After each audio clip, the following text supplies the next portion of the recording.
আসসালামু আলাইকুম। আজকে কথা বলবো আপনাদের সামনে যে ল্যাপিং কি এবং ল্যাপিং কোথায় দিতে হয় এবং ল্যাপিং কেন দিবেন এবং ল্যাপিংয়ের গুরুত্ব।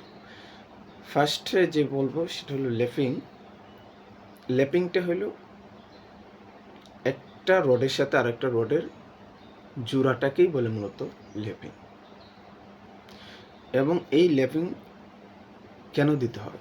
যখন একটা রড, যেহেতু একটা সীমাবদ্ধ রড আছে, সেই রডটা যখন শেষ হয়ে যায় তখন সেই রডে ল্যাপিং দিতে হয়, অর্থাৎ জোড়া দিতে হয়।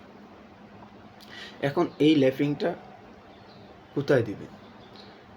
ল্যাপিংয়ের দেওয়ার জন্য আপনার দুইটা জোন আছে, দুইটা জায়গা আছে। একটা হলো টেনশন আর একটা হলো কমপ্রেশন। এবং এই ল্যাপিংয়ের টেনশনের জন্য একটা জোন আছে এবং কমপ্রেশনের জন্য একটা জোন আছে। টেনশন যেমন বিমের ক্ষেত্রে আপনি ল্যাপিং টপ বারে ল্যাপিং আপনি দিবেন মিডিল স্তরে। টপ বারের ক্ষেত্রে আমাদের স্ক্রিনে দেখতে পাচ্ছেন কোন জায়গায় ল্যাপিংটা আপনি দিতে হবে।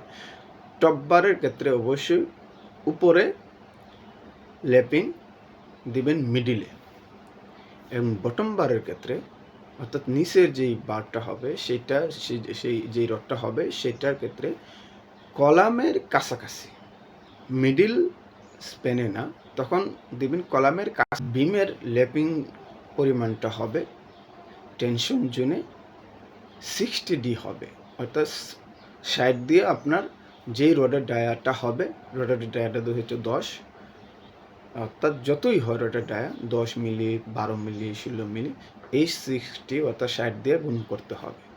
কলামে যখন আপনি ল্যাপিং দিবেন সেই ল্যাপিংটা আপনার যেন কলাম এবং বিমের জোড়ার মধ্যে কখনো না হয়। আপনার যেন কলাম এবং বিমের জোড়ার মধ্যে কখনো না হয়।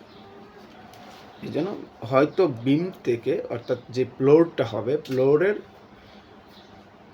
যদি একবারে আমি বলি ক্লিয়ার স্প্যান, যেটা ক্লিয়ার স্প্যানকে আপনি 3 ভাগ করার পরে ফ্লোর থেকে আমাদের যে স্ক্রিনে দেখায় দিছি যে ফ্লোর থেকে কমপক্ষে 2 থেকে 2.5 ফিটের ভিতর, 2.5 ফিটের পরে কলামেরটা হলো মিডল স্প্যানে, কলামের ক্ষেত্রে মিডল স্প্যানে এবং একই জুনে অর্থাৎ একই জায়গায় সবগুলা ল্যাপিং দেওয়া যাবে না। যদি আপনার রড 8টা হয় তাহলে 50% করবেন, 50% হলো নিচে, 50% উপরে, অর্থাৎ একই জায়গায় আপনাকে সবগুলা ল্যাপিং দেওয়া যাবে না। ল্যাপিংয়ের ক্ষেত্রে অবশ্যই আপনি এটা মাথায় রাখতে হবে।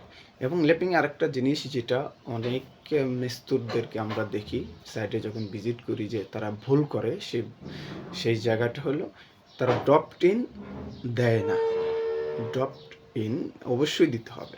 ড্রপড ইন না দিলে রডটা সঠিক প্লেসমেন্ট হবে না। দেখেন স্ক্রিনে যে আমি দেখাই দিছি, এইগুলো ফলো করবেন। এবং আপনাদের বিশেষ করে অনেক মিস্ত্রি আছে যারা এই জিনিসগুলো ফলো করতে রাজি হয় না। বিশেষ করে সবচেয়ে বেশি যেটা হয়, তারা জুন বুঝে না, কোন জুনে ল্যাপিং দিতে হবে।